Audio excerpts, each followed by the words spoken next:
Zillow was 6,000 people when I left, and maybe 30 or 40 or 50 when I joined. And I had some of the same practices as a leader from the first to the last day. First is you win in the details, not the strategy. Yeah. So when you become a team leader and you're not in production, you have to be very, very careful not to lose connection to customers and the systems in the real life. So I have a little hack. I'm going to give you no charge on this hack. Yeah, I'm ready. For everyone, which I do today. Well, I just finished at Tomo my call center training. So I've always taken, I'll start next week, taking at least one day of call center shifts where I will talk to hundreds of customers in a day. I will use their tools. And my partner, Carrie, my co-founder of this company, Carrie, has been doing it for a while. She takes a 6 a.m. shift once a week. And I learn more from those customer calls and about our systems and about our process and about the agent experience, talking to home buyers on the phone, than anything else I could do in a week or in a month. So one, stay close to the details forever and continue to do the job so that you could help everyone do the job better is one of the most important things as you're growing these businesses, whether it's 10 people or 1,000 people.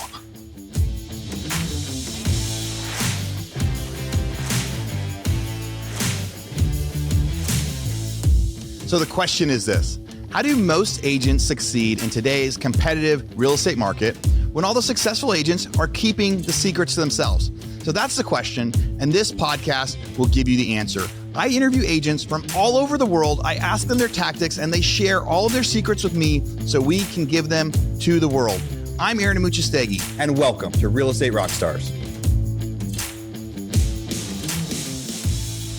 Hey, Real Estate Rockstars. Aaron here with a quick commercial break. But hey, you've got to listen to this one. This one has a really, really short time offer on it. I tell you what, my friend Trevor Mock of Carrot is cooking up something super, super cool. Carrot Summit is coming up July 12th. It's a one-day virtual event for investors and agents who want to learn how to generate highly motivated, consistent leads online and how to grow and lead a team.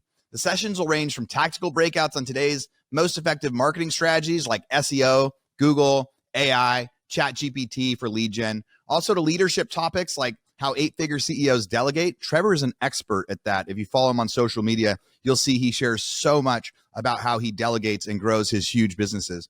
How to avoid burnout as an entrepreneur, how to scale your team. They're going to have a wide range of experts that also come on and talk, 8-figure investors and agents, best-selling authors, industry coaches. I mean, you name it. If there's an event out there, he's doing it. But one of my favorite sessions is where you're going to learn how to train your team to profit from every single lead as a hybrid investor agent. You know, Carrot's been the authority on inbound lead generation in our industry for nearly 10 years. Trevor's team and business is one that I myself want to learn how to emulate. So join us on the summit to learn how you can build a business of freedom and impact. Go to carrot.com/rockstar for our link, or go to the show notes to grab your spot for free. All right, back to your podcast. Real Estate Rockstars. This is Aaron Amuchastegui. Hey, I'm so excited for the interview that we're about to do. When I got this email, it said, hey, do you want to talk to an industry leader in real estate? And they said, first, it's Greg Schwartz. He was the president of Zillow for a long time. When Zillow started with just 50 people at their company, you can only imagine how big that company has grown to as he got to help out. And now he's the founder and CEO of Tomo, which is a new company that we're going to get to talk about that's like partnering with agents and teams and all sorts of stuff. I think Greg is going to have so much advice for you guys today. Greg, how's it going, man? It's going well. These are the best of times to build businesses, that is. Yes, so. Best of time to build businesses. It's an interesting time in real estate, right? Like as transactions slow down, or really, I mean, transactions aren't any slower than they were in like maybe 2018 or 2019, but they're a lot slower than they were 2 years ago. So it's forcing everybody to kind of look at their systems, try to figure out like, oh, like what costs should I cut? What should I do different? What's working? What's not? And you've been in real estate for a long time. Like when did you start getting involved in real estate? Oh, when I was a slight little boy, kind of like some of your background, having started in new construction as a builder. My dad developed land, was a land developer for part of his career. And so I learned location. And I learned driving dirt as a little kid. So from birth, kind of. Yeah.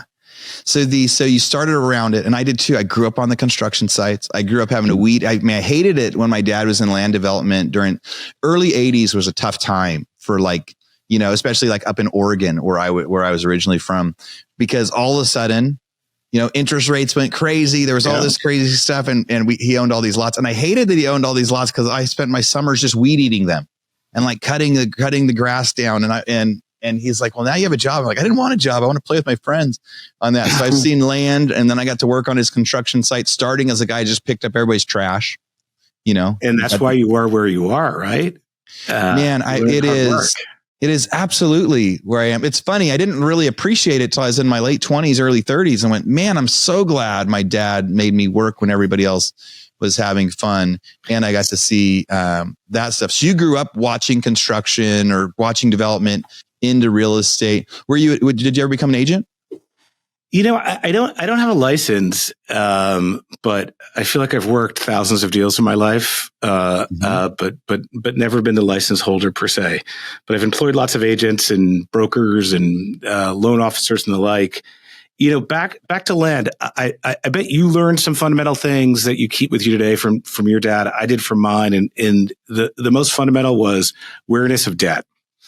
I'd see those ups and downs you talk about in the cycle. And if dad had bought a bunch of land on leverage by borrowing and not having a lot of equity, those were very, very scarce days. And when there wasn't much leverage on the business, because he had been less ambitious, then you felt safe. So even in building big public companies, which is what I've spent most of my career on, I always keep an eye on days are good, days are bad. If you've got cash in the bank, you can be the winner during a down cycle like this one. It's so true. I graduated from construction management school in 2005 in California, like height of the housing boom, right? We were getting heavily recruited. Houses were getting like built and sold like crazy. But that was also the time when we didn't realize that it was like a stack of cards that was getting ready to fall. And then in 2007 and 2008, we started to see all that stuff fall out too. We knew that it was all about debt. It was all about bad debt and bad loans, and companies were going out of business like crazy. And it was something similar from the 80s also, when the rates went up like crazy back then. Like we learned that things are similar because when the rates went up like crazy back then, a lot of developers and people like that went out of business, got foreclosed on, lost so much. And then the people that we're seeing kind of in trouble right now in this cycle, like the average homeowner isn't really in trouble right now. They have tons of equity. Most of them have amazing rates. Their biggest problem is they don't really want to sell their house because it's going to be tough for them to afford their next one, but they're not in trouble. They're not going to lose their house. But the people that are in trouble right now are the people that got major debt like 2 years ago or 12 months ago that was like adjustable. Right. Which is commonly almost like that land mindset or people buying apartments. So the people that are doing great right now are the people that either have low debt or not, or good debt. Right. And low debt, good debt, or no debt.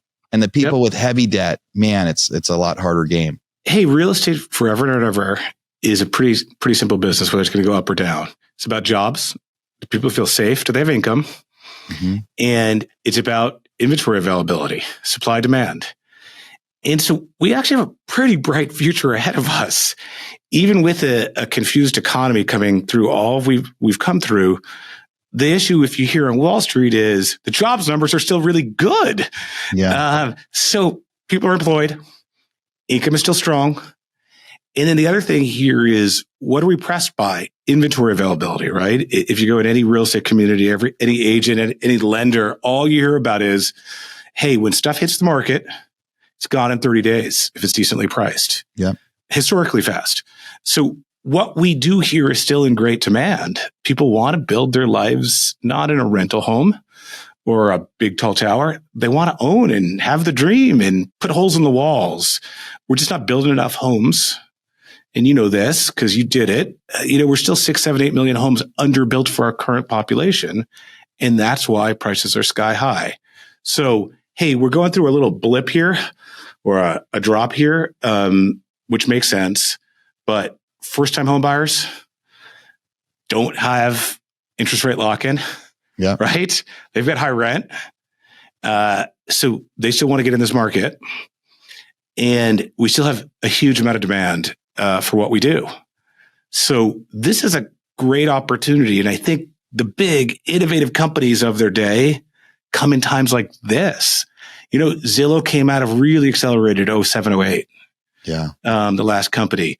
Google came out of a declining economy as well.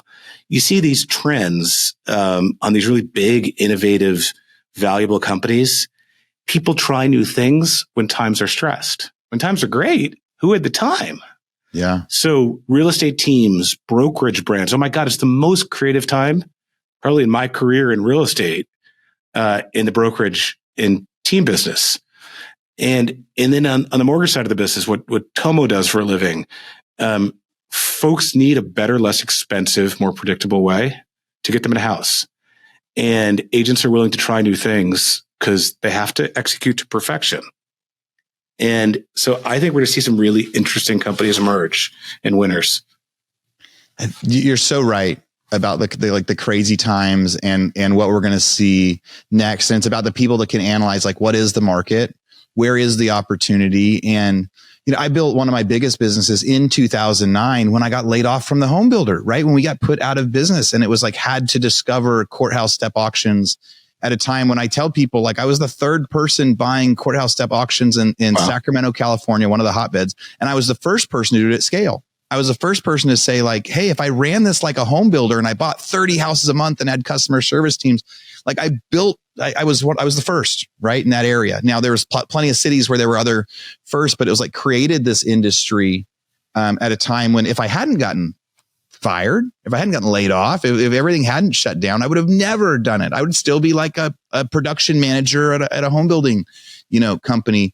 And, you talked about first time home buyers right now. That's the big thing we've been telling everybody is the first time home buyers don't know what they could have afforded before. They don't know what they missed out on by not having 3% or 4% rates. And so the people that can find that market or that opportunity, how do you serve them? I just read a stat that it was, I think traditionally we had 14 or 15% of houses every year were, new homes. It's something like that within a couple blips because I'm rereading it. And now it's like 30% of the sales that are happening are like new homes, because people are locked in. They're not selling. The only supply that's happening is from builders, but it's still underbuilt. And the people that figure out how to deliver, lots of new inventory to those first time home buyers or those first time move ups, we're going to get to kind of continue to see that. So you got involved with Zillow, so I guess what year did you get involved with Zillow? Oh my. Well, I started, the dates start to blur. So I was there for 13 years. Yeah. I left in 19. So let's do the math on that. So probably 06. Yeah. So 06. So the housing market was right when you started, it was kind of almost like the highest it's ever been. Yeah. It was probably the top of the market. We probably didn't know until like 2007 or 08, but it was a really exciting time. I remember the first time I typed something in on Zillow and thought, in 06, and I was like, this is magical, right? Like you're typing this thing in and now you're getting this access. And it really changed the way that, everybody looked at real estate, that individuals looked at real estate. Instead of needing a real estate agent to do things, they could do it different ways. And then, at the beginning when Zillow first came out, there was this kind of this weird mixture of agents of, are they our friends or are they not? Are they taking our business? Are they devaluing it? So it was like this love-hate. But then the people that would partner with Zillow, the agents that would partner with them are like, this is amazing. We're getting all sorts of leads. I've interviewed so many people on the podcast that 90% of their leads their first few years were through Zillow partnerships. But something that I think that you did within Zillow and within your own career and kind of your passion that most people wouldn't realize is as people were like buying leads and figuring out how to work with it, you were working with these people and these teams to try to help them transition from like just taking a lead and just doing volume yourself. And how do you actually grow this and systematize it and turn it into a business and like stop trading time for money? As you start to work with people like that, or thinking back to when you were doing that, what do you think are like the challenges or the advice that you would give people, even like the ones I had recently, where they're on the podcast, they're buying leads, they're doing production. They don't know how to get out of production. They don't know how to do what's next. Like how are you coaching people? What do you tell them through that? Yeah, this is an interesting thing that I've thought lots about. hey, being a real estate agent means you're an entrepreneur, means you're a salesperson, means you're an operations leader, means you're a non-licensed amateur lawyer. It means you're a therapist sometimes. And building a team means you're doing that all, but not just for your customers, but all your teammates. So it's really demanding. I think two really fundamental things to building a successful team. You have to decide if you want to be, and this is in each of our hearts, I call it a genius with 1,000 servants, or do you want to be working with 1,000 geniuses and be their servant?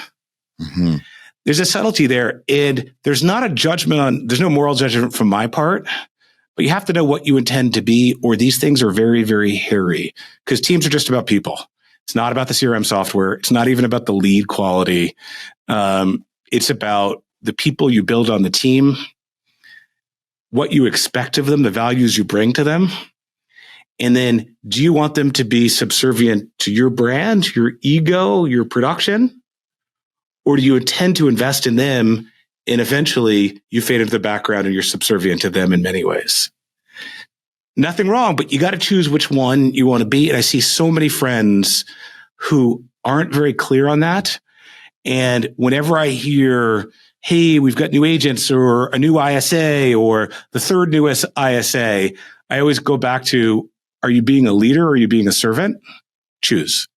I don't know. Does that make any sense, Aaron? Yeah. And it's I think there's like this struggle that agents have, or like a natural thing that happens is people do really, really good at production, right? Oh, I did 50 houses my first year. Now I'm going to go build a team, or now I'm going to go build a business, or now I'm going to go build a company. But it's two very different skill sets. Yep. And people think like, hey, because I did 50 houses, like now I'm supposed to grow a team, or now I'm supposed to grow.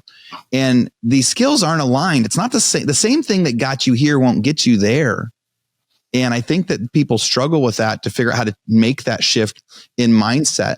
Like, yep. So as you're telling people like which mindset to shift, like, what do you think are maybe a challenge or something that they should hear where it's like, hey, if you're coming out of like, if you're building a team just because you were good at being real estate, like you were good at being an agent and now you're being a team, what's that mindset shift they need? Like teaching instead of doing, or yeah. And by the way, scarcity, abundance, whatever. The thing I most frequently hear is I'm building a team because I don't want to be in production anymore.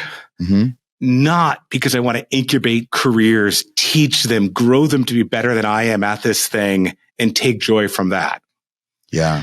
So that's not generally going to work. Cause real estate isn't coin operated. It's difficult. It's repetitive. It's grinding. First, if you're playing an internet lead game, it's about having a system that you're going to repeat consistently and measure over and over and over again forever. And I heard, my friend Jason Mitchell said something the other day, which I think is a great agent or broker in Arizona, said something the other day, which I thought was very appropriate, which is if you are trying to make an agent an ISA or a telesalesperson, you're never going to be happy with the outcome. So why am I bringing that up? If you're trying to go from an individual to a team to a company, you have to look at what are the discrete tasks to convert internet leads in this case. Make sure you have people that want and are well trained with a standard operating procedure. How often do you call? How often do you text? How often do you email? What do you say on those calls, texts, and emails? What time do you do them? You have to measure compliance with those actions. And then you have to be constantly measuring it and doing it over and over again a little bit better. And if you do that, you can be successful at internet leads, no matter what the leads are, by the way. If you have the right people deployed to the right work and you hold them accountable.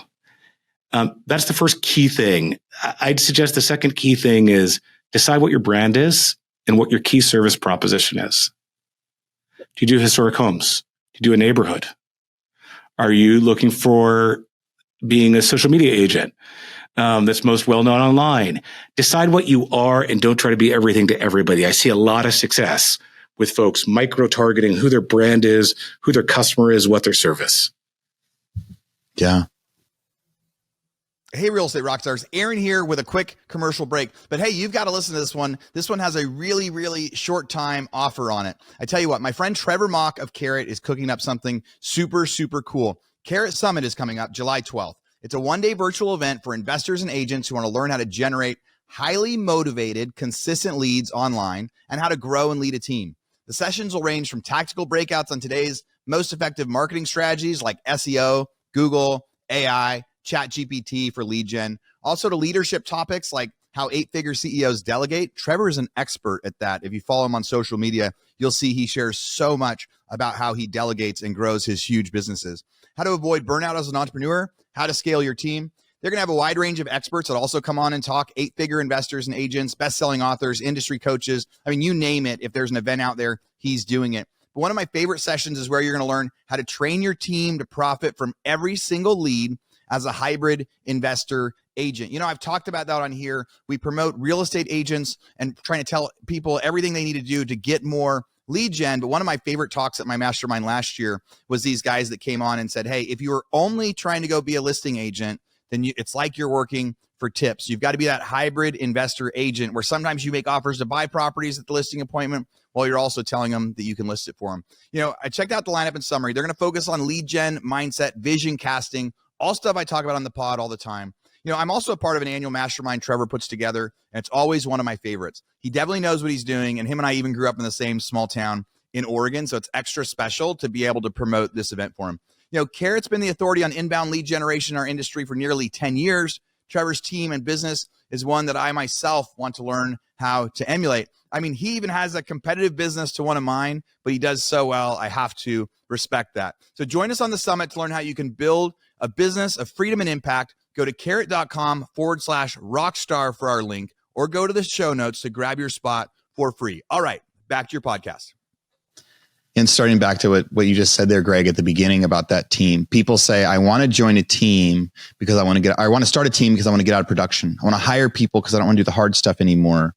But the people that I've interviewed that have grown huge teams and huge companies and huge businesses are all the people that have been able to make that mindset shift and say, I'm here to help my agents. They're going to spend all of their time. They're going to spend more of their time coaching their new agents, teaching their new agents than they're going to spend in production themselves. And they're going to do it because they like doing it. You know, I just interviewed a gal that just started her team, and mostly it's like she used to be a teacher, and then she became a successful agent, but she realized she still loves teaching.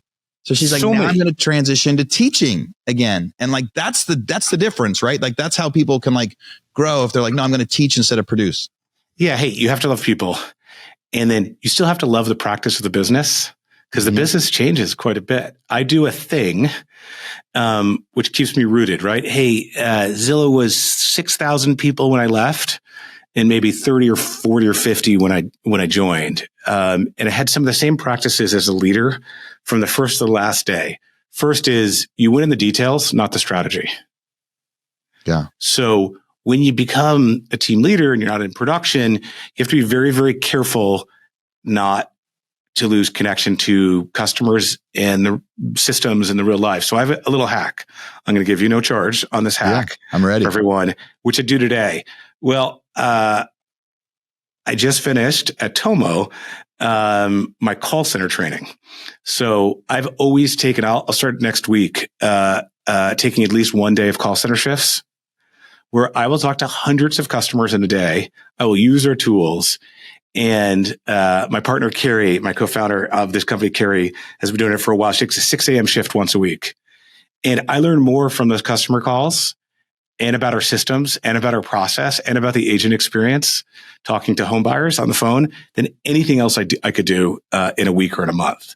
So one, stay close to the details forever and continue to do the job so that you could help everyone do the job better, is one of the most important things as you're growing these businesses, whether it's 10 people or 1,000 people. It's a good reminder. So I have some software companies that are real estate data software companies, you know, similar to kind of, you know, typing in an address like what Zillow gives you, but it gives you some like extra information to figure out, like, are they a prospective buyer, prospective seller? How much is their mortgage? All sorts of different things, right? But I probably haven't done it in like 6 or 7 months. And now it's as you're saying, that's the reminder. I used to once a month get inside, you know, be the guy managing chat, like all the customer service chats of people saying like, how do I access this? How do I get to this? Like, where's the reminder? Like, oh, I'm thinking about buying this, and me converting them to sales and me like doing it. And there's no better way to stay in touch with the business than to actually be on that ground level of like somebody just hit the website for the first time and they paid, but they can't access their list, or they're doing this and those questions, because every time that would help then go back and rebuild product. Yeah. And how inspirational would it be to your teammates to see you sitting at the same desk? And I try to take the worst shifts. I try to take a weekend shift. Yeah. To make a point that you lead from the front. I'll pick up a shift. I'll spend 6-8 hours, whatever it may be. It drives my family crazy, but it is what it is. And then I have credibility with my teammates when I'm asking for difficult things from them as well. Hey, that's one thing. And the other notion is, and I know you know this, the best talent always wins. Mm-hmm. The best agents in your team, the best loan officers in my case, the best software engineers, best talent wins. And have you heard, there's been a bunch of work out of HBS, Harvard Business School, about why people leave their jobs and why people stay. No. Have you had that on the show? No, go ahead. Okay. Because I hear this from real estate team leaders ask me all the time, or brokers ask me all the time, why do my people stay? Why do people go? And they end up crouching in a position like this half the time. Hey, we all think it's about compensation. That's what has been grinded into us, that salespeople like us are driven by the commission plan, by the payout. It's simply not true. People want to be compensated fairly. It's generally the third most important thing for salespeople, for real estate agents. Most important is my connection with my manager. Does someone care about me? Does someone communicate with me on a regular basis that they care? It's not just asking about how the Little League game was this weekend. It's looking at my career and helping me grow into who I want to be, and then taking action on that, actually acting on it. Single most important thing for retention is show you care and then actually take the actions. That's one. Number two always is connection to mission and purpose. I'm actually working on something that I think is valuable, that I'm proud of, that I can tell my friends and family about, that I can be excited about. Number three is comp. Yeah. Yeah. Folks get confused. Folks think, hey, if I pay you, you should show on up and say thank you very much. And it's just not how people are wired. And it's interesting because what happens a lot is people are saying, hey, what's the split? Is it a 90-10? Is it an 80-20? Is it a 70-30? But you're changing that conversation to say, no, they want to be fairly compensated. And the people that I interview that are part of teams where they're getting tons of training and they're getting tons of leads that are coming in, and they're like a plug and play inside a system, and people can cover their stuff for them when they go out of town. Like the people that have like this really, really great work environment tend to be the ones that they're happier with lower splits. And the ones that feel like, but you're like, they aren't getting as much help. They aren't as happy with that. But you're right. It's not about the split. It's about, is it being fairly compensated? Is this a partnership? Is this truly a team? Does it feel like I'm on a team, or does it feel like I'm the low man on the totem pole on the team? And I think that, I've heard it in different ways where people are like, well, no, what are you doing for your agents to get them to stay? What sort of value are you giving them back? But that idea that everyone just wants to be compensated fairly for something that they believe in. Yeah, I call it being seen. It's an innate human want. Does my manager, does my boss, does my leader see me? Yeah. And do they value me? And if you do, it's not the money. It's about the career track. It's about the care. It's about helping me in a difficult situation. It's about teaching me. It's about being happy about my success. I'll give you one. So, we have many weird traditions at Tomo. One of which is, I presume everyone is here because they want to be, not because they have to be. Mm-hmm. So if someone chooses to go and work on something new at a different place, we actually applaud them. We congratulate them if it's a great opportunity. Yeah. And so there's something elusive in software development. It's called a level 10 developer. And maybe you know what this is from your other companies, but everyone's always looking for a software developer who will do 10x the volume, the production of what an average will do. When you find a level 10, you kind of baby them, you protect them. And they're very rare. So we had this wonderful level 10 developer who was with us for the first 2 years of the company. And he broke our heart, and he went from being an individual to being VP of engineering at a really prestigious startup. Instead of being hurt and upset, we threw him a party because he had made such a big contribution to the company. told him we really cared about him, that we were proud of him, that we were going to treat him with respect when he landed, and we helped him out figure some people issues as a first-time VP. And it turned out he didn't like it. And so who started back with us last week? That level 10. Companies more valuable for it by being kind to people, by showing that we see them. So for everything we could talk about today about how to build great teams, that's the most fundamental thing I think people want from us.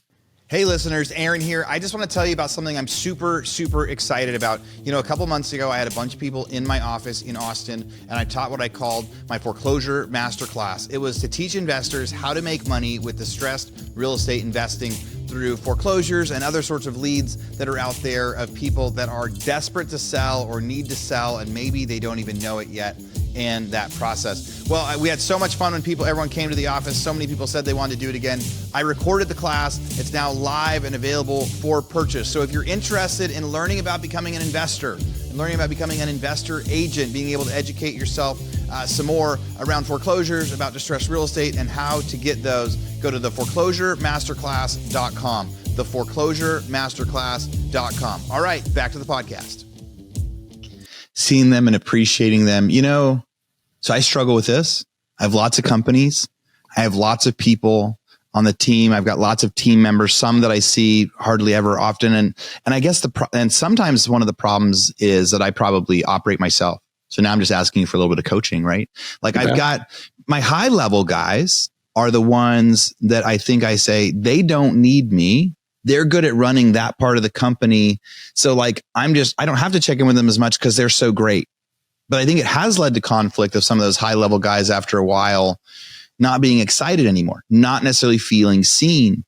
And so I've been trying to figure out, like, I really just had this realization of, man, I need to be able to spend more one-on-one time, or whether it's a phone call, or whether it's like lunches or something, to make sure that those guys, because the people that actually get the least of my attention are probably the highest performers. And it's because of that mindset going, I don't need to micromanage them. They're doing great. I don't need to check in with them. They're doing great. And it sounds like probably the right business strategy is the opposite, right? Like check in with the people that are doing great to make sure that they know that I see them. Yeah, Aaron. So we're going to put you on the couch now for a moment. Right. Metaphorically, of course. You've been really successful. And apparently everything you touch seems to be very successful. Are you ever nervous? I don't get nervous in business too often. I think I get other emotions, but nervous really isn't the one. Right? Okay. Are you ever worried? Yes, I do worry about, cash. Like I worry about, I get worried. I get worried about cash flow, mostly different parts of the business, and trying to make sure that we're getting the opportunity we think we are. And what do you get anxious about? I get anxious about, stuff going wrong that I don't know about, or maybe people on the team not being able to, people not following the procedures or not knowing the vision, or like, probably like the lower level stuff of like, hey, are these houses getting delivered the way we think they are? Yeah. And I bet you've learned how to cope with that worry successfully, or you wouldn't continue doing what you're doing. The point of putting you through this, and we could go on all day on this session, is the most successful people often I've found have the most worries. It's why they're successful, actually. Yeah. I bet many of the successful real estate agents listening worry more than almost anyone else they know. And so they need someone to tune in to them and see them just like anybody else.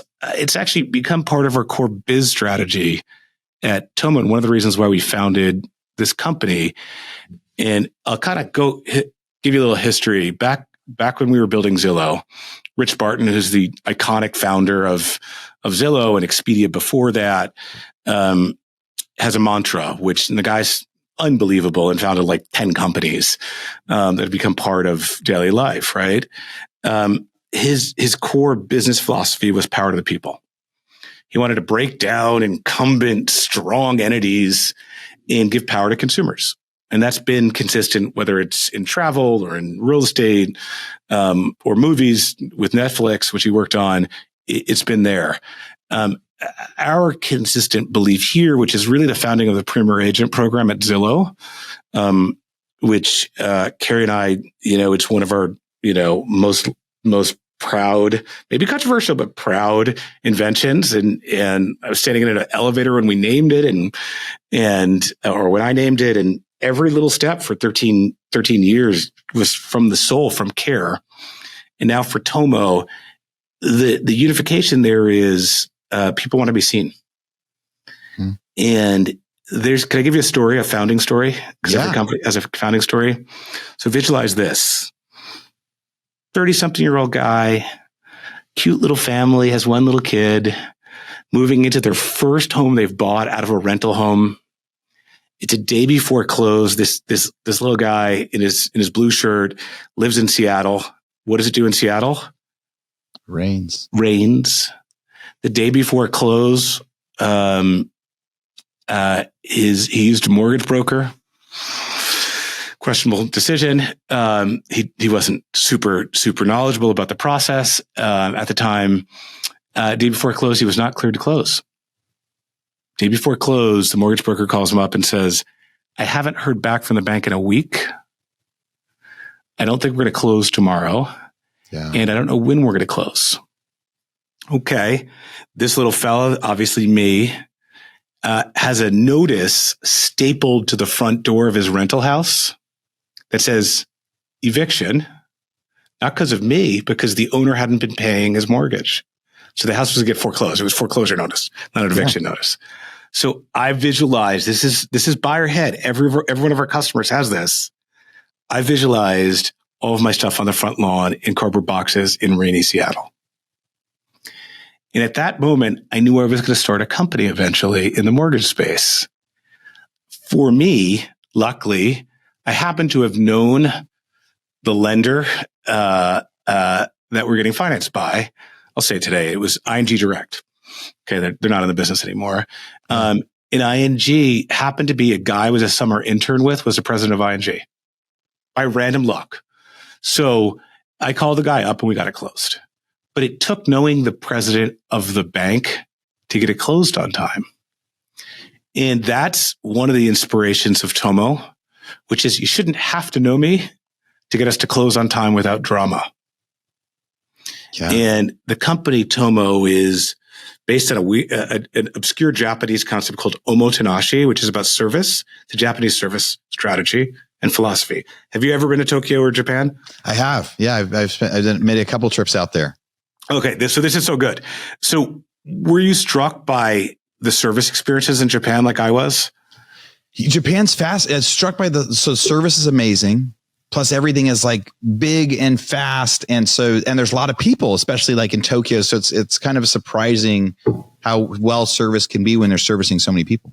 You're right. And much of it is tied up into, 150-year-old service strategy called omotenashi, which is my interpretation of it is, we're doing a lot of research on it, is anticipating your customers' needs and meeting them without ever being asked. Like that's beautiful stuff. Yeah. And we do that a lot in real estate. Tomo is the first 4 letters of omotenashi backwards, which is where we got the name. Mm-hmm. Our job to be valuable is to anticipate agents' needs, teams' needs, and home buyers' needs. We're the experts and meet it without ever being asked. And if you do that, you have an incredibly valuable business. And I think about that in real estate all the time. The best teams, the best agents, man, they do it because they love these people, right? Not just for the money. I remember so many examples, especially in like 2010, 2011, when we were buying foreclosures and selling them, how many buyers at the end of the day, it's when we started doing like hey, you have to get pre-qualified by our lender, because there were a lot of buyers that would get to the day of closing and go, hey, we're not closing today by no fault of their own, right? Like they're like, I did everything that I was told. I did everything I was supposed to, but there were bad mortgage brokers out there, or there were bad lenders out there, or people that weren't being honest with them. We had lenders that would say, we're getting docs tomorrow, like 3 months in a row. I remember being like 3 months into an escrow and finally and every day the broker had a new lie of what was going on about like essentially knowing like people weren't really qualified, and they were hoping that every week when they redid their credit score that maybe they would go. So there's nightmares that happen inside that lending part that are the person that like gets hit. Well, I guess the seller and the buyer both get hurt with that by no actions of their own. And how sad to be so excited to move into a house. Hey, I'm going to move into my house tomorrow, and then find out you're not. And sometimes they find out you're actually not qualified. We actually cannot get you a loan after all, and we should have told you that correctly 45 days ago, but hope and all sorts of reasons. So I want to dig into exactly what Tomo does. Before we do that, I just have one quick question. I think you're probably an expert at. Yes. And maybe there's, some speed round on it. So somebody buys a lead, somebody buys an online lead, and you said, hey, you've got to have your systems right. Yep. What are your 2 or 3 best practices that people are like, because here's a problem. People buy leads, they call the lead doesn't answer, and then nothing happens with that lead, and they say this lead sucks. I know, but I know from other people it's not. So what are some just quick best practices? If someone's going to buy a lead and get a lead, what are 2 or 3 things they can do to make sure that they are I know you're an expert in this, and we don't have time to go into it. So what are 2 or 3 things before we jump into Tomo? You're going to laugh. Call it and text it, and then do it again and again. And when you get somebody on the phone, actually speak as if you're someone they'd want to speak to, not like a robot. Okay, so we did a quick survey of, we looked at a set of 5,000 real estate leads from a bunch of our partners. So think about 15 of the top teams in the United States, the best, the people you see on stages. Okay, yeah. I'm going to ask you a question. How many of this set of leads, so let's call it 5,000 leads, were called within 15 minutes during operating hours? These are the best teams in the country. We know speed to lead matters almost above everything. How many teams call it the top 20 achieved their SLA of a 15-minute call? Man, I would have no idea what to guess, but you would think that the guys at the top are more than half or 3/4 of the leads that are coming in that they're able to call right away. 1 of the top teams in the country, the vast majority of them were calling not within their service level agreement, which is 15 minutes, but within 24 hours, half the time. Wow. Which meant half the time, this is an internet lead falling in love with a house, not at all attached to the agent yet. No attachment. Probably don't even know the agent's name, even if they filled out a lead form. They're getting called the day after. Would you work with that agent? No. Yeah, because they're not gonna fight for you. They're not that interested. I'm the last on their list. If they call me the next day, or you've probably found somebody. If the lead getting passed out to a bunch of people. So no, yeah, if you're getting that lead, that's the most. And we say with our software too, the moment someone signs up is the moment they're the most excited they'll ever be in the process. So the second they give you that email or phone. So here's the cadence, a really simple cadence. Then we can move on. Yeah, because we're tight on time. One we're called the double tap cadence. This is what I suggest. You get a lead. You have to act it within business hours within 15 minutes, or you're not in the game, because that customer's filling out a lead form somewhere else too. So you send a text fast. You can have an auto text in almost any of these great CRMs, right? You can auto text someone in Follow Up Boss, whatever you may choose.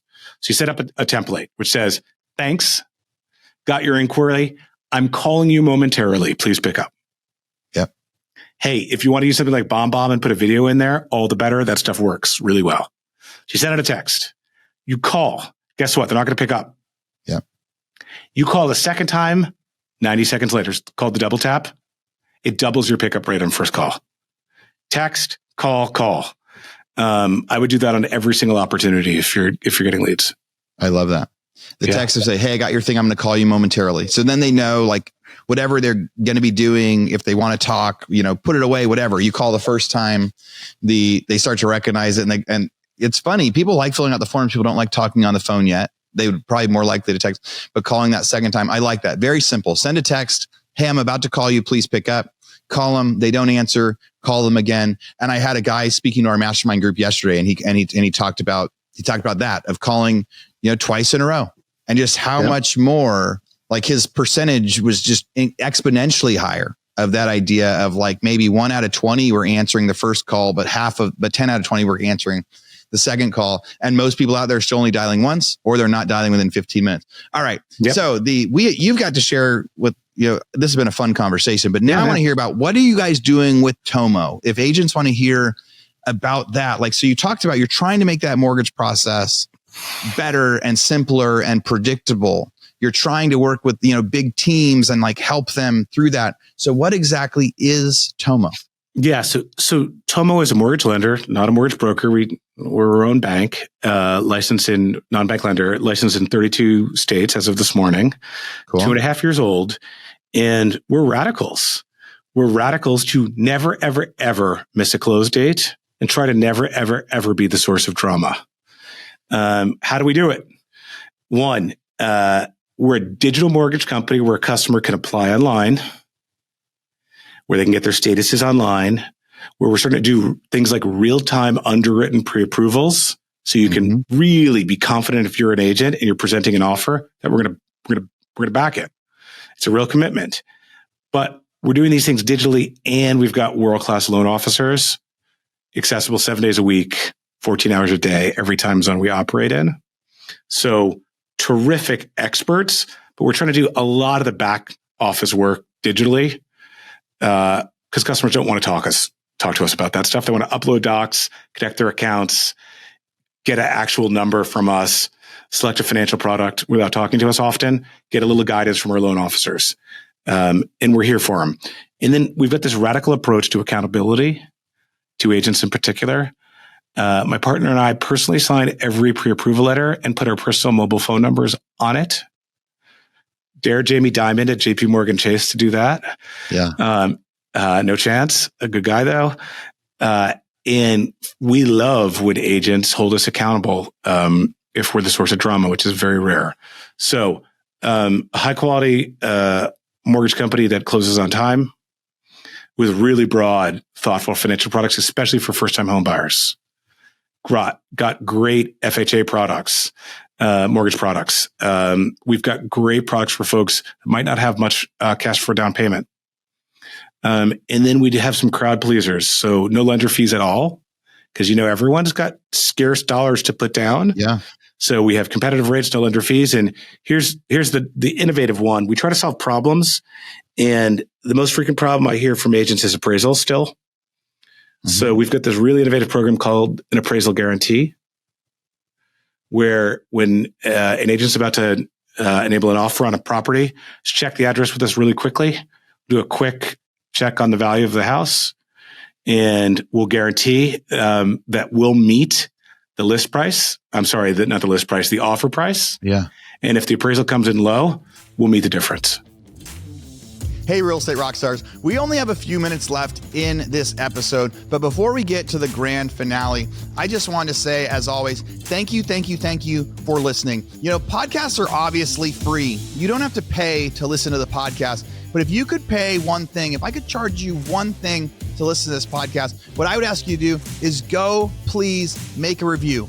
Go to wherever you listen to podcasts, whether it's on YouTube or on Apple or Android, wherever you listen to podcasts, and go give me a review of the podcast. I read them, I listen to them, I try to make adjustments. A couple years ago, I had a ton of bad reviews on the sound quality or the number of advertisements, things like that. And I've really tried to dial in to add value for all of you guys. So please go do a review. If you want to get a copy of the toolbox of the stuff that everybody that comes on the show, they give us some tactics. They give us something that we put in what we call our toolbox. And so to get that, you go to realestaterockstarsnetwork.com. When you get there, click on the toolbox and you get access to the free gift that every person that we interview on the episode provides. There's things like, listing tactics, how to do a presentation, how to do a newsletter, all sorts of cool, fun stuff. And if you want to talk to me, go find me on Instagram at Aaron Amuchastegui. Ask me a question. I talk to so many of you guys on there. All right, back to the show. Thanks again for being a listener. It's a pretty radical program that's been really successful. Dude, there's several radical things there, Greg. The first part is your first house you were going to buy, you were able to close because you could call the CEO, but not everybody can call the CEO, but now they can essentially with your company. You're like, here's our phone number. So they can call you. So it's like you took something out of that first solution where they're like, no, they can call me and and we're going to make sure we stand by it. I hope they don't have to, but yeah. Right. Well, if everybody had to, your number wouldn't be on there. It should be like the extreme case of needing to do something. The appraisal guarantee is fascinating in the sense, like there are so many times when we can easily do the comps and go, no, this is what it should sell for and why. like a pre-done comp, a pre-done BPO or whatever. And then because of the way that appraisals work out, because not every appraiser is perfect, because of just random circumstance of, oh, there's one house in the neighborhood that got foreclosed on and is whatever it is. So something can happen later where the house is still worth 250, but the appraisal says 240. You guys looked at it ahead of time and said, yeah, we honor that 250. I'm sure there's sometimes you guys look at it and go, well, no, it's like, you can't offer 50,000 over. We're not going to guarantee that because we know it's not going to appraise, but you look at it and go ahead of time. It is. So that way they're not going to spend $400 on an appraisal. There's nothing worse for a buyer to spend money on an application, to spend money on an appraisal, have the appraisal come in 20,000 low and the sellers say, no, I'm not going to sell to you anymore. So now the buyer's out their money. They're out onto a new house, new effort, new emotions, whatever. And then that appraisal sticks with the property anyway. Like the seller still wanted to sell to them, but also was like, I know my house is worth 250. I can't accept 230. It's the appraisal gap creates so many issues inside the real estate transaction. I think that is absolutely fascinating. How do people go work with Tomo? Is it something where a seller can say, hey, our preferred lender is Tomo, go get pre-qualified and here's why? Are you just working mostly with listing agents or buyer's agents? Can somebody reach out to you and say, I want to be able to offer this to my clients? Because the appraisal guarantee by itself is so radical that I think that being an industry changing thing. So how do people get going with you? Yeah, two paths in. HelloTomo.com. Isn't that kind of cute? Our URL. Trying to be approachable here and not intimidating to folks because they really are intimidated, especially for some home buyers. The website, customers are welcome to come to the website, and I'm going to give you when we finish up, actually, an agent URL with a contest, with a benefit to them. And then we have a wonderful team that actually partners with real estate agents, individuals and teams alike, gets them trained up on what the appraisal guarantee is, our financial products. And then we set up the ability for an agent to refer folks to us, which we're thrilled to take recommendations and referrals in. So customers can come direct, or we have these agent partnerships, which have been really successful for us. Yeah. Cool. So I see the hellotomo.com, and that looks awesome. So what sort of, we got a couple minutes left. What sort of contest do you have, or URL, or and really anything else that you want to share out there when you're thinking there's some agents listening. If I forget to say this, I'm going to kill my, what do you got to do? Yeah. Well, one thing I've got to do is, we picked this because of the show, Real Estate Rockstars. Awesome. So we put a package together for Real Estate Rockstar listeners, in particular real estate agents, but it's welcome to all, of course. And it's at hellotomo.com/rockstars. You get that. Yeah. And given how important it's going to be up Monday when we post, given how important social media is to agents' brands, we're giving away kind of a really cool package, just a content creation package, so that we can supercharge an agent or an agent's presence. So it's a Sony EV-10 camera, which I'm told is the hot content creation camera. Yeah. And all the accessories. And I'm going to put them on the spot. We have like a world-class, fantastic social media content creation team, and a 30-minute session with our head of social media content creation. And so you can go to hellotomo.com/rockstars to enter in a contest. Obviously, we'd love to then email you some content about Tomo, but you can win a Sony EV-10 and accessories and a little lesson. I love that. I think it's social media is important. Getting a jump start from a company like you, I think would be great. I think the coolest part about today, man, I'm really impressed with the system that you have with what you're thinking about. We don't really interview service providers on here. And partially is because it's like there's always so much advertising. What I loved about getting to talk to you today, Greg, is like, so we get to know each other a little bit before the call. Yeah. During the call, I feel like now I know you so much better. It's just we got to have a friendly conversation about the world and about real estate, but then also just seeing your passion out there for like seeing some of the problems in real estate. And that's been your passion since 06, 07, right? Seeing some of the problems in real estate and going, how can we make this process a little bit better. So people know they can find you, hellotomo.com/rockstars. Any last final thoughts, things people should be thinking or ways they could reach out to you any other way? Yeah, because it's traditional. I'll give everyone my real email address. And you have a big audience, so we'll see what happens to me. We'll see what happens. Be ready. Greg at hellotomo.com, Greg at hellotomo.com. If I can be of service to you all and out of friendship to your listeners who I don't know, if you're struggling with how to retain an ISA or a team member or something, and you don't know how to practice ICU, that's the strategy that we call it, ICU. Drop me a line. We can go back and forth and see if I can't help. Yeah. Well, Greg, that's amazing. I can't wait to hear what some of those results are. Thanks so much for coming on the show today and providing so much content and stuff for our listeners today. I really, really appreciate you. Yeah, it's really fun to get to spend time with you. Bye. Yeah. Real Estate Rockstars. Thanks for listening.